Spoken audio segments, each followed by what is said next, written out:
write the lyrics to change the game. Nothing's ever gonna be the same. It's the verse effect. It's just the verse effect. It's the verse effect. It's the verse effect. It's the verse effect. I write the lyrics to change the game. Nothing's ever gonna be the same. Welcome to The Verse Effect, the podcast where we analyze and discuss groundbreaking hip-hop and rap lyrics.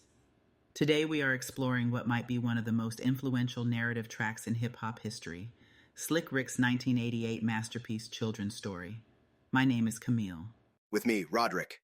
And I think we are both excited to discuss this classic lyrical wordplay. I am with you there, Doc. So, let's get started. All right, so picture this. When Slick Rick opens with Once Upon a Time Not Long Ago, you already know you're stepping into a storybook, right? But instead of princes and castles, we get this vivid image of simplicity. People wearing pajamas, life moving slow. It's nostalgic, you know? Like, he's asking us to pause and remember. Matter of fact, feel the shift from that piece to what's coming next. And it's not just nostalgia. That once upon a time, it's deliberate, a throwback to storytelling traditions. But it flips into something modern, even harsh. The life lived slow is what hooks us. It's ironic because this story spirals so far from that calm imagery, which, by the way, mirrors the listener's experience. You start in comfort and suddenly chaos erupts. Exactly. And the pajamas? It's such an intimate detail. Like, it humanizes the setting before it. Well, dehumanizes, right? It's genius how he sets up this emotional contrast, giving us this peaceful vibe before pulling us into danger. Yes, and it's that contrast that sets up the moral undertone. It's almost cautionary, reminding you what's been lost or what could have been. And here's the thing, it's not just a story, it's a commentary. The idyllic life displaced by the realities of systemic pressures. And Slick Rick, whether intentionally or intuitively, taps into those social undercurrents even with these opening lines. Yeah, and that's why it resonates so deeply, right?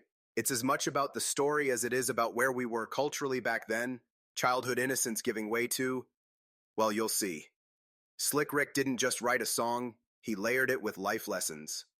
And I'd argue this line upends the whole idea of once upon a time, because instead of a happy ending, the cautionary tale forces us to confront choices and consequences. It's foreboding, really, in the best way. And that innocence we were just talking about? Slick Rick wastes no time shattering it with the line, he was only 17, in a madman's dream. Think about that, 17. Barely scratching the surface of adulthood, right? It's such a stark, deliberate shift, and it forces us to confront how young and impressionable this character is. It's like this subtle call-out to how many young people get swept up in situations beyond their years. And when he says, in a madman's dream, the choice of words is so deliberate. It's a metaphor, of course, but one that packs a punch. You're meant to understand that none of this, the crime, the thrill, it's not rooted in reality. It's delusion masquerading as aspiration. That disconnect, it's critical. That's what stood out to me as a teenager. Like, hearing that made me think of all the kids I grew up with who rushed into choices they weren't ready for. Madman's dream. That's the allure of crime, right? It's chaotic, enticing, but ultimately, it spirals beyond control. And Rick paints this whole scene with such precision. It's not glamorizing anything, not even close. It's a tragic dream that's bound for a hard wake-up call. And I love how he uses the age 17 because it's not arbitrary. It's that liminal space, just on the cusp of adulthood, when you're testing boundaries but still hyper-susceptible to influences around you. It's almost Shakespearean, the tragedy of it all. Youth, potential, swallowed by choices they shouldn't have to face. Right. And here you get that emotional tug because it touches on something universal. How society often sets people up for failure, especially our youth. This lyric goes beyond just the personal story. It's systemic. It shines a light on how environments can shape decisions. Wrong decisions, sure, but decisions shaped by desperation, illusion, or, a so-called madman's dream. It's why this song still resonates decades later. It's not bound by time. It's about patterns, environments, and pressures that exist in every generation. 17 could be anyone's story under the right, or rather wrong, circumstances. And Slick Rick doesn't preach. He just places the story there with all its weight, leaving you to sit with it. to feel its gravity. And that's what makes the next line, "This ain't funny, so don't you dare laugh," hit even harder. It's like Slick Rick takes all of that vulnerability and systemic pressure we just talked about and drives it home with this bold, confrontational statement.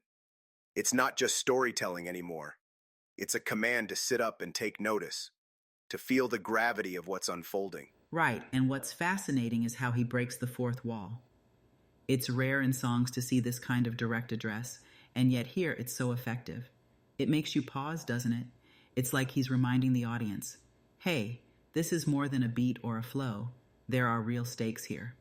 And the timing of it, it comes right when the narrative is getting heavier. Up till this point, you've been following the story, but this line is like a pivot. It's not just don't laugh, it's think, reflect. It's life or death here. And what's brilliant is that, as a listener, you almost feel complicit in the story. You're drawn into its responsibility. It's a subtle but powerful technique. And let's be honest, there's tension in that laugh.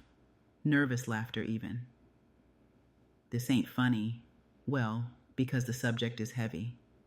It's crime, loss, consequence. It's the unraveling of someone's life, and laughter can sometimes be a defense against discomfort. Rick calls it out, disarms the tendency to distance yourself emotionally, and forces you to confront the weight of it all. True, and it underscores the song's core as a cautionary tale. He's not just narrating, he's teaching, almost like a griot passing down lessons. The line challenges you to hold space for what's happening, not to dismiss it as just another rap story, but to feel its gravity, to let it linger. It's an incredible way to engage the listener with both the story and its moral. And what's also key here is how it demands accountability. It forces you to think about your perspective. Are you just an observer, or do you see the real systemic issues at play?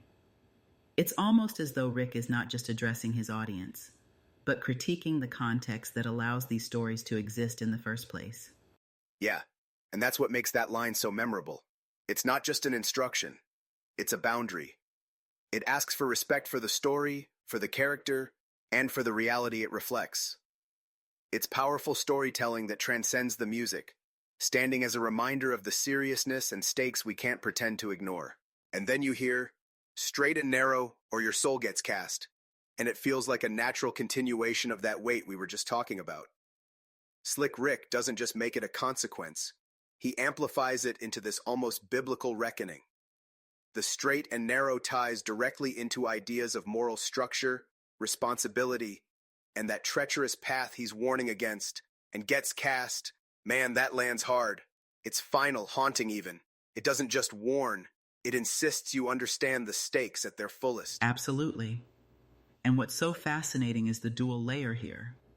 Because your soul gets cast operates on multiple levels. It's spiritual, sure, but also existential. It's like he's saying this isn't just about the moment of wrongdoing. It's about what happens to your identity, your essence when you step off that proverbial path. The consequences aren't just punitive, they're transformative and not in a good way. And it feels like a gut check too, especially in how it's worded. There's no softening.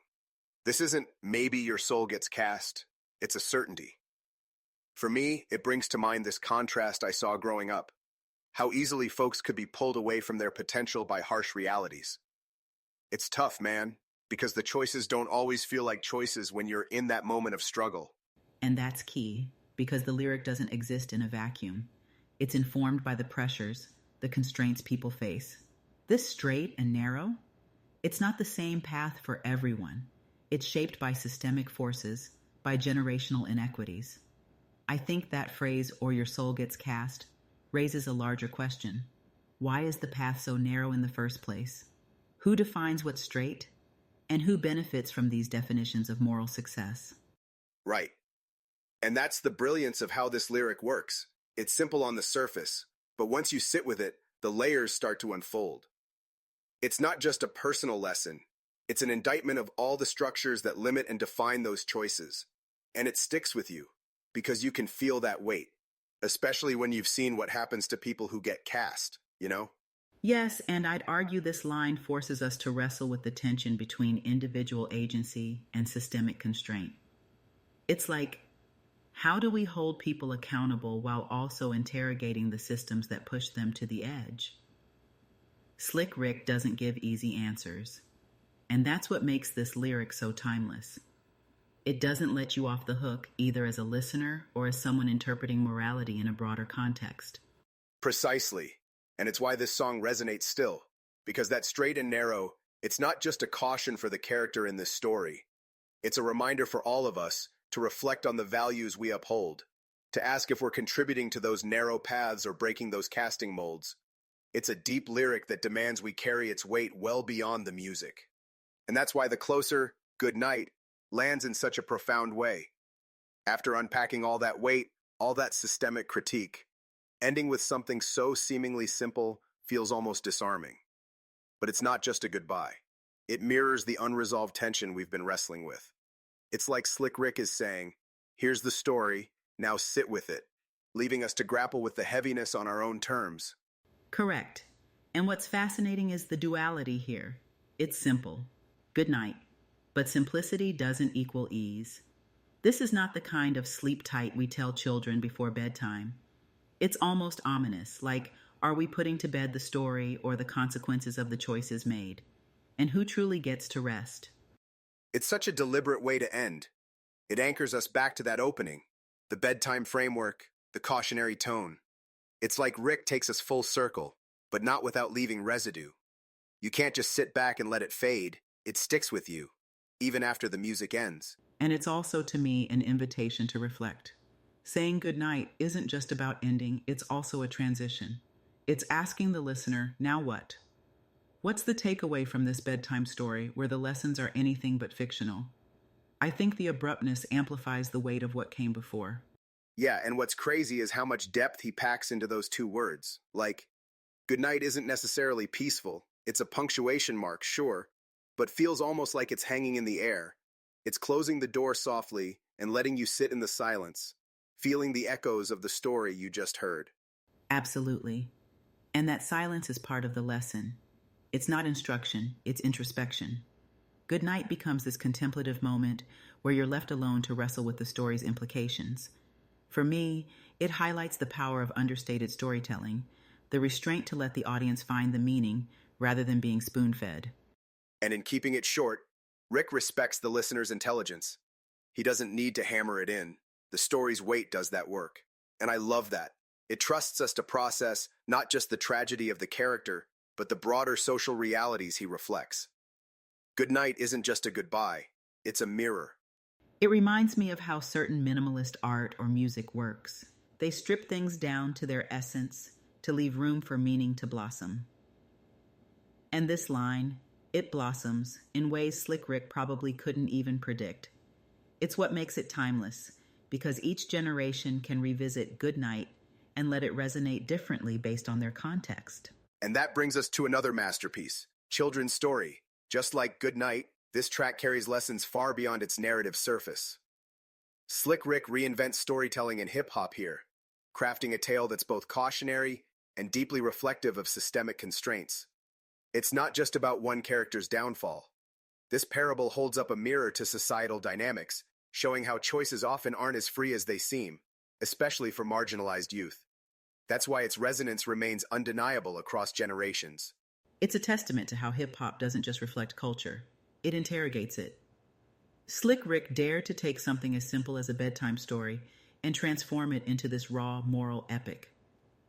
And what makes it resonate even decades later is its layered complexity. At its core, this isn't a story about one boy. It's a lens through which we examine the pressures, the illusions, the systemic forces shaping so many lives. And I think what's so incredible is how it made morality narratives cool, right? In a space where stories of struggle or bravado dominated, children's story stood out because it was teaching something, guiding, almost like a griot from West African traditions. And whether generations recognize it or not, it planted seeds that we see in modern storytelling, from artists like Kendrick Lamar to filmmakers tackling similar themes in entirely different formats. And it's more than influence, it's a blueprint. It shows us that hip hop can be unapologetically honest, educational, and introspective without sacrificing artistry. And the themes? Youthful naivety, the seductive allure of quick gains, consequences. They're as relevant now as they were when Slick Rick laid down this track. It's why every new generation finds a cautionary tale in it. No doubt. And honestly, that's what makes Children's Story more than just a classic. It's a touchstone. It's still teaching, still challenging us to think critically about the systems and choices that shape our lives. And as much as we've unraveled here, Slick Rick's brilliance is in leaving that mirror for each of us to reflect on. What lessons we take, what actions we choose. And that's the beauty of storytelling, isn't it? It carries cultural memory forward. Children's Story is rooted in a specific moment, sure, but it transcends those bounds because it lets people see themselves or their communities in its verses, no matter where or when they hear it. It's a timeless reminder of the power of choices and the narratives we pass on. And on that note, it's a wrap for this episode of The Verse Effect. Remember, like all great stories, this one lasts because it invites us to listen, reflect, and grow. And with that, we'll say thank you, stay inspired, and keep the stories alive. Until next time, take care. It's the verse effect, it's the verse effect. I write the lyrics that change the game. Nothing's ever gonna be the same. Nothing's ever gonna be the same. I write the lyrics that change the game. Nothing's ever gonna be the same. Nothing's ever gonna be the same.